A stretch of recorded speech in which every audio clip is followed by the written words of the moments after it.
So our next speaker is Anson Taylor, who's going to talk to us about Lyman alpha emitter.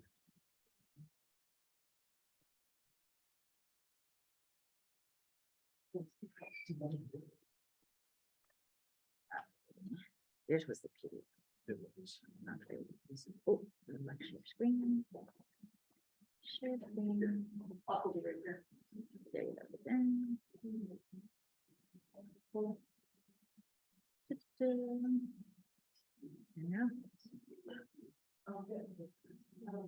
All right. Hello, everyone. I'm Anthony Taylor. I'm a final year grad student at the University of Wisconsin-Madison. And I'd like to talk to you today about the evolution of the Lyman alpha emitter luminosity functions, line widths, and line shapes in the epoch of reionization. So brief outline, start with some motivation and background, talk a little bit about my data, both imaging data and spectroscopic data from Keck, and then go into the results. I've also would like to thank my collaborators, my advisor at UW-Madison, Professor Amy Barger, as well as some of our close collaborators at University of Hawaii IFA, Dr. Len Cowie, Esther Hu, and Tony Songela.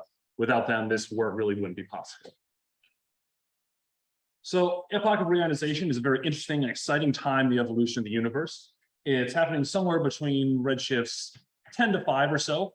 Yes, different people, you'll get different answers right now. But really, the epoch of reionization is when the universe is becoming from being primarily neutral to being primarily and fully ionized as we see it today. So it's a very interesting and pivotal time in the evolution of the universe. Lyman alpha emitters at redshift greater than 5 are very interesting probes of this epoch. These are very young, very strongly star-forming galaxies. They're expected to be metal poor, and they may even contain population 3 stars, so we haven't teased out that signal quite yet.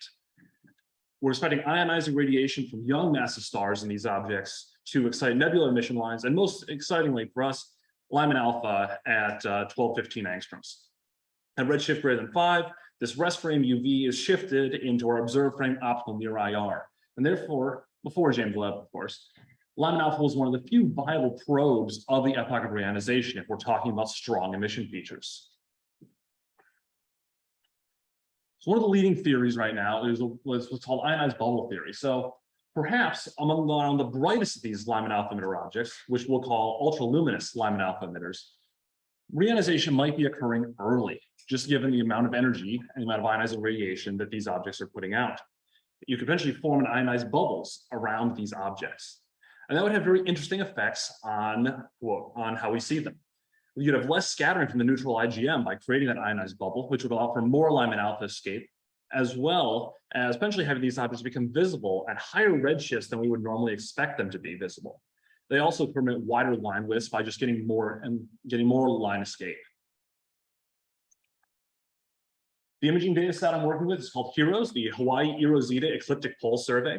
And this is 45 square degrees of imaging in the North Ecliptic Pole. This is all using Subaru Hypersuprime Cam, so using GRI-ZY and 2 narrow bands, as well as U and J bands from Megacam and WIR Cam on CFHT. Across all of our broadbands, we're seeing imaging depths of 1 sigma of around 25 to 27th magnitude, and the narrow bands were both around 25th magnitude. So this survey is both very wide and also very, very deep, which makes it a very, very interesting survey to use for this type of work.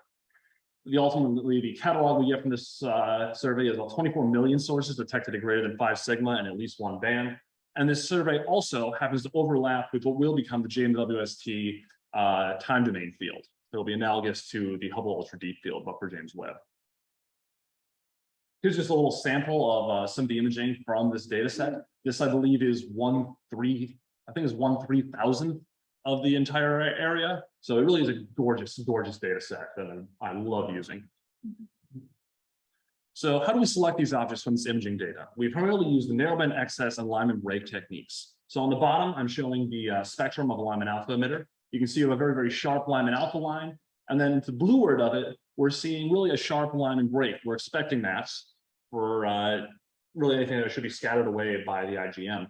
And then on the red side, we're seeing a bit more of an elongated tail and maybe a little bit of continuum trace. So on the top panels, you can see the snapshots of this object and our different filters. You see we see nothing in GR and I. We see a little bit of emission in Z, where that Lyman alpha line is falling in the broadband. And then we see whopping emission in the narrow band where that line is falling. And we see maybe a hint of something in Y. So by going through the data set and looking for this type, these types of colors and magnitudes, and really this type of object, this is how we would select candidates. Now, of course, we can select all candidates we want, but the only way to really tell if we're getting the objects we expect we're getting are using spectroscopic follow-up. And DEIMOS is the perfect instrument for this. Even with rigorous color and magnitude cuts, interlopers can sneak into our data set. We'll get O3 emitters at redshift 0.884. We'll get AGN at high redshift, which will resemble these objects, but are not the star formers that we're necessarily looking for. And we can even sometimes get red stars sneaking in, depending on the data quality. So spectroscopy is really the only way to guarantee a pure sample. And that's what we've been doing for the last few years. Right now, we have 12 LAEs and 1 AGN at redshift 6.6 scattered through our field. Redshift 5.7 scattered through the field. And we have 24 LAEs and another AGN at redshift 6.6. We also, due to some very recent tech runs in June and late August that we're still processing, we have 24 more LAEs at redshift 5.7 and 18 more at redshift 6.6. So we're really starting to fill this sample out. We're starting to hit a critical mass of objects where we can really start talking about these as a population. Here's some sample spectra. You'll notice in almost every single one of these, we see a sharp blue break on the Lyman alpha line, and then an extended red wing out to redder wavelengths. One of them you may notice, Neptune 4, he's on the leftward panel, left sub panel of the right collection of plots. He looks a little bit different. We'll come back to him. First thing we like to do with these is simply count them. And by counting them, I mean make luminosity functions. So our points are shown in the pink and purple, and some previous work done in our group back in 2010 on some lower luminosity emitters is showing the red points. On each of these, the filled points are redshift 6.6, the open points are redshift 5.7. And so below this ultraluminous threshold, you can see, we see a distinct separation between the two different redshifts. Whereas when we're going brighter than that, we see these two different redshift tracks start to converge. If we instead simply look at the ratio of the redshift 5.7 to redshift 6.6 luminosity functions, this becomes a lot clearer, where you see an evolution below that threshold, and we see convergence above it. And this could be indicative of these Lyman alpha emitters, the very brightest ones, forming ionized bubbles around themselves, permitting more escape, and therefore showing up as more luminous than what their lower luminosity counterparts might be, therefore gaining parity with the redshift 5.7 luminosity function much earlier than any of their lower luminosity counterparts.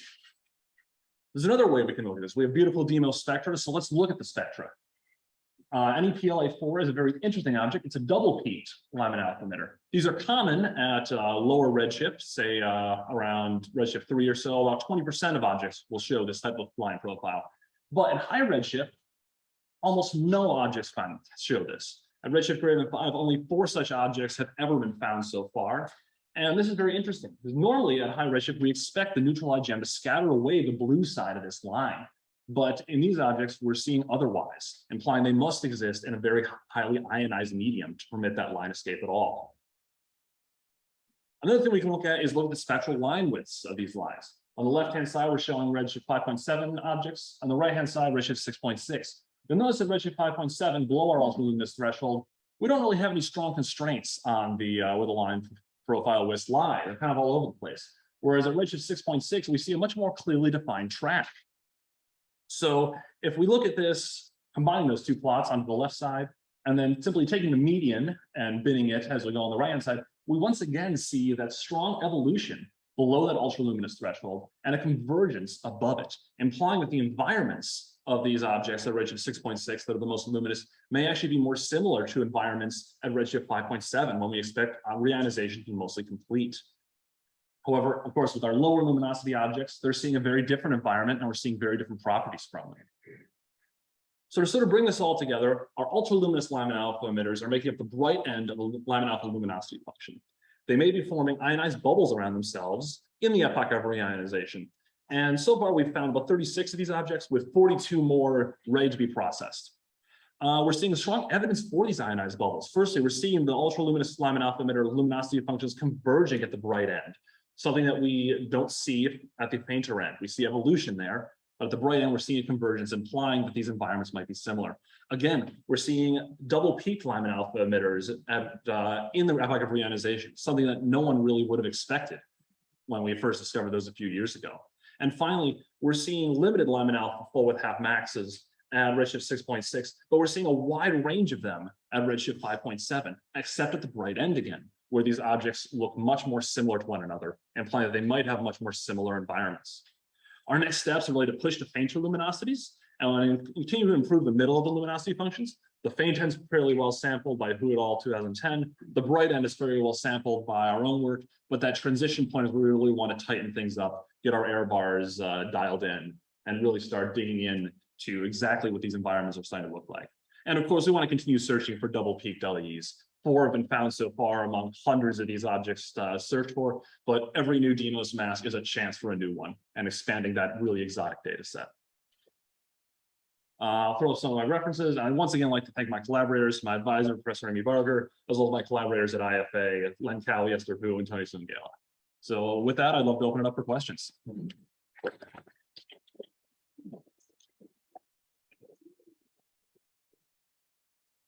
Are there any questions? Go ahead. Thanks for the talk. Have you looked into whether double peak profile or any of the full gas possibly actually measure the microscopic rate or Yeah, so the question was, looking at some of these double peak profiles, are there any Gaussian properties that we can tease out of them? Mayer et al. 2021 actually did a nice bit of work on this, where they tried to tease out some star formation rate, tease out a little bit of kinematic information, and even try to identify some of the size of these ionized bubbles.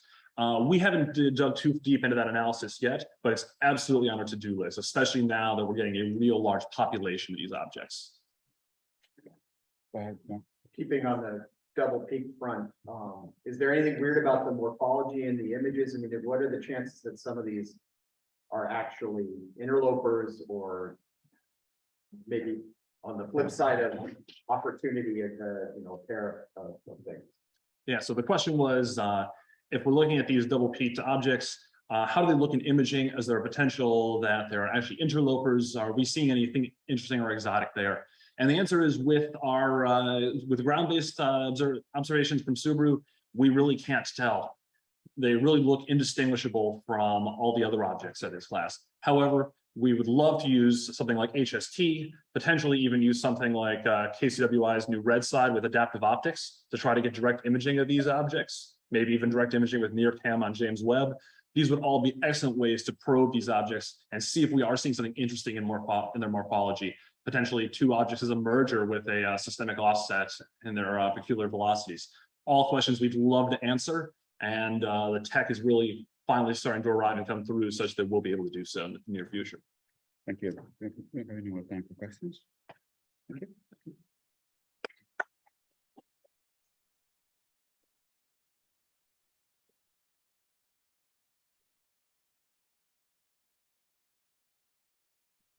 There